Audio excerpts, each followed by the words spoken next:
यह कोई फिल्म नहीं है, यह बिहार है साहब।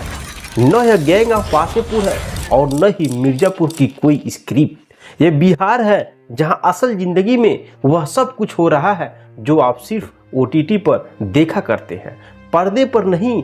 हकीकत में राजधानी पटना के पारस अस्पताल में दिन दहाड़े 5 हथियारबंद बदमाश ICU में घुसते हैं और 25 सेकंड में ही अस्पताल की शांति को गोलियों से गूंज देते हैं। न चेहरा ढका, न हथियार छुपाया, कोई डर नहीं, कोई खौफ नहीं। मानो बिहार अब कानून का नहीं बल्कि बारूद का इलाका बन चुका है।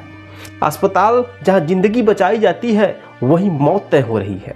कमरा नंबर 209 में जो हुआ वह कोई सामान्य वारदात नहीं थी। वह चीख चीख कर कहती है कि अब बिहार में इंसान की जान की कीमत बस एक गोली रह गई है।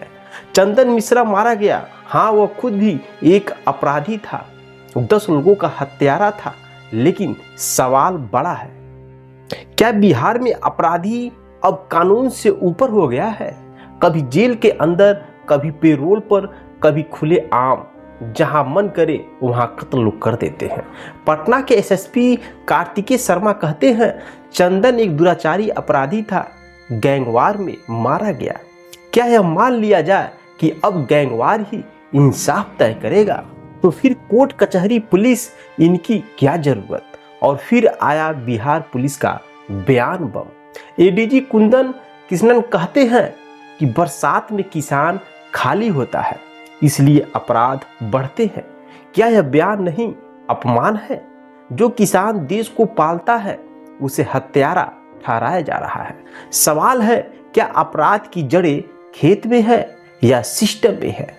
क्या बेरोजगारी, भ्रष्टाचार, पुलिस राजनीति की मिलीभगत और जेल से चलती आपराधिक अर्थव्यवस्था की बात नहीं करेंगे?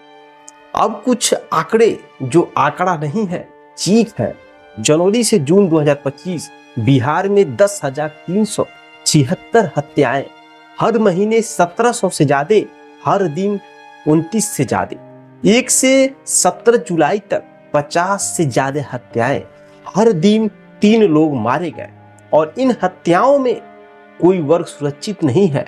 कारोबारी गोपाल खेमा मारे गए, किसान बद्री यादव मारे गए, स्कूल संचालक, महिला, बच्ची, वकील, व्यापारी, शिक्षक, कोई नहीं बचा। अब बात जेल की है, जो अब जेल नहीं अपराध का हेडक्वार्टर है। पटना की बेऊर जेल 4500 से अधिक कैदी हैं, लेकिन यहाँ बंद अपराधी जेल से हत्याएं का कारनामा चलाते हैं। जेल से मोबाइल, सिम कार्ड, नंबर की लिस्ट, इंटरनेट डिवाइसेस सब मिलते हैं। जनवरी 2025 में ही जेल अधीक्षक के घर छापेमारी, आरोप गैंगस्टर से वसूली छूट। सवाल यह है, जब जेल ही सुरक्षित नहीं है तो फिर आम आदमी कहां जाए? कैसे चलता है रैकेट जेल में? चलिए इस पर हम फोकस करते हैं। जेल में अपराधी कारोबारी, बिल्डर और नेताओं को धमकी देकर पैसा वसूलते हैं। जेल प्रशासन और पुलिस की मिलीभगत से सिस्टम चलता है। नया कैदी आते ही गैंग में शामिल होता है और यह सिलसिला ऑटो तक चलता है। क्या यह लोकतंत्र है या अपराध का लोकतंत्र? जब 46% सांसद पर आपराधिक मामले हैं तो जेल सुधार की उम्मीद किससे करें? क्या बिहार वाकई में शूटिंग रेंज बन चुका है? अस्पताल में गोलियां, खेतों में लाशें, सड़क पर हत्याएं, जेल में गैंगवार और पुलिस बस आंकड़ा दिखा रही है। लेकिन आदम गोडवी की यह लाइनें याद आती है, तुम्हारी फाइलें में गांव का मौसम गुलाबी है। तुम्हारी फाइलें में गांव का मौसम गुलाबी है, मगर यह आंकड़े झूठे हैं, यह वादे किताबी हैं। अब की बरसात में खून ज्यादा, पानी कम बहा है। बिहार एक संवेदनशील राज्य नहीं, एक बारूद भरी जमीन बन चुका है, जहां कानून मौन है, बंदूक बोल रही है।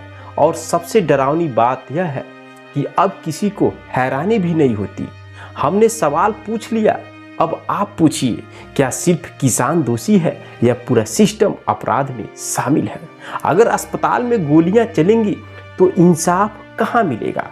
अगर पुलिस ही हार मान चुकी है तो जनता कहाँ जाएगी। शायद सिर पकड़कर बैठने के सिवा अब और कोई भी चारा नहीं है। मेरे दोस्तों, इस सिस्टम पे सोचना बहुत ज़रूरी है। बिहार के जो सिस्टम है, जो सरकार है, वो आखिरकार कर क्या रही है। आप लोगों की राय क्या है, कमेंट बॉक्स में कमेंट जरूर करिएगा। मिलते हैं नेक्स्ट वीडियो में नेक्स्ट कहानी के साथ। तब तक के लिए जय हिंद, जय भारत।